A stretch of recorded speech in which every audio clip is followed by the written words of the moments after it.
It's official. Tariffs are in effect on Canadian energy of 10%. Petroleum analyst Patrick De Haan with Gas Buddy says that the tariff impact will trickle down to the end user in the weeks ahead. He gives us a status report noting that not all regions of the U.S. will feel the impact equally. There's certainly a very different situation depending on where you might live across the U.S. The Northeast, the New England area generally receives refined products from a Canadian refinery. Those areas will see impacts faster. But in the Midwest, refineries generally process a heavy slate of Canadian crude oil due to the nature of how slow that crude oil gets into the United States and then takes time to be refined. The impacts throughout areas of the Midwest, the Great Lakes and the Rockies, will probably see a much lower level impact that is much more delayed than compared to what we expect in New England. How much do we rely on Canada for the fuel we use in our vehicles and in our tractors? Well, a lot of what Canada sends us at 4.5 million barrels of oil per day, Canada is the largest source of crude oil imported in the United States. And a lot of what we use here in the Midwest has been fed by Canadian oil through U.S.-based refineries. So a good portion of what you may be farming with in agro-consumption, as well as things like gasoline and jet fuel, is derived from that Canadian crude oil. The 4.5 million barrels a day that flows through much of the United States Midwest.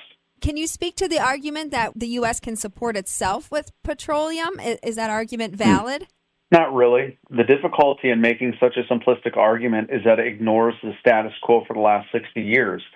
Prior to the U.S. shale revolution that has just been in existence for the last decade or so, the U.S. was not a major oil producer, and much of the oil that we were receiving inland was from Canada.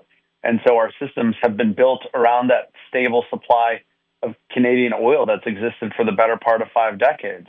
That is not something that can be easily replaced overnight. Primarily, crude flows south from Canada into the United States.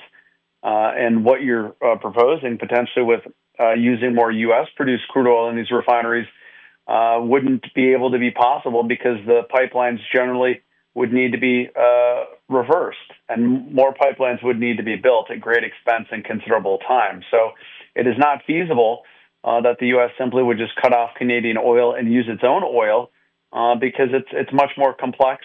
And keep in mind, the shale revolution is still relatively young. The consumer then is going to be paying that price as the U.S. and Canada duke it out over tariffs and finding an agreement. Are we going to see pump reaction immediately? Is it going to be in phases? What do you expect for gas and diesel? Well, it probably will take some time due to the nature of futures contracts and how long it takes that oil to get into the United States and to be refined. We're probably looking at an impact of 2 to 3 weeks, if not a little bit beyond that. But a lot of uncertainty between now and then is over the state of the U.S. economy.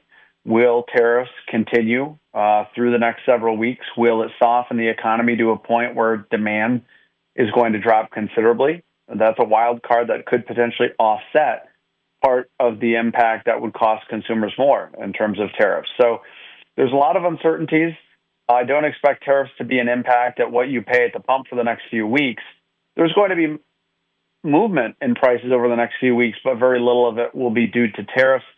This is also the time of year that complexities due to seasonal factors start to impact prices as well. So generally speaking, diesel prices will start to moderate in the weeks ahead as demand softens after the heating oil season concludes, whereas gasoline prices are likely to continue marching higher as we start to transition to more expensive blends of gasoline and demand goes up.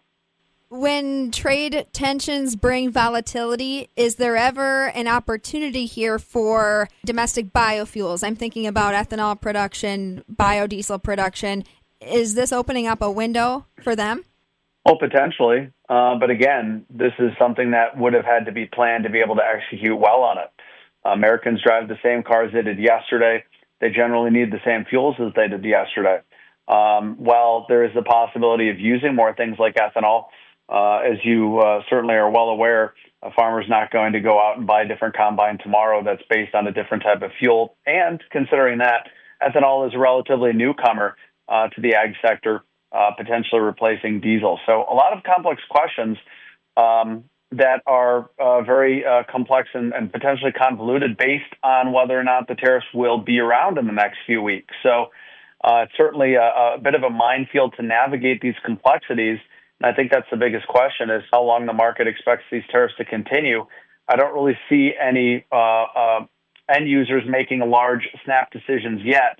I think we're going to see how the situation plays out before we start to see some more major decisions made on how to react. Patrick says it's worth mentioning that not everyone in the country is going to be susceptible to these tariffs.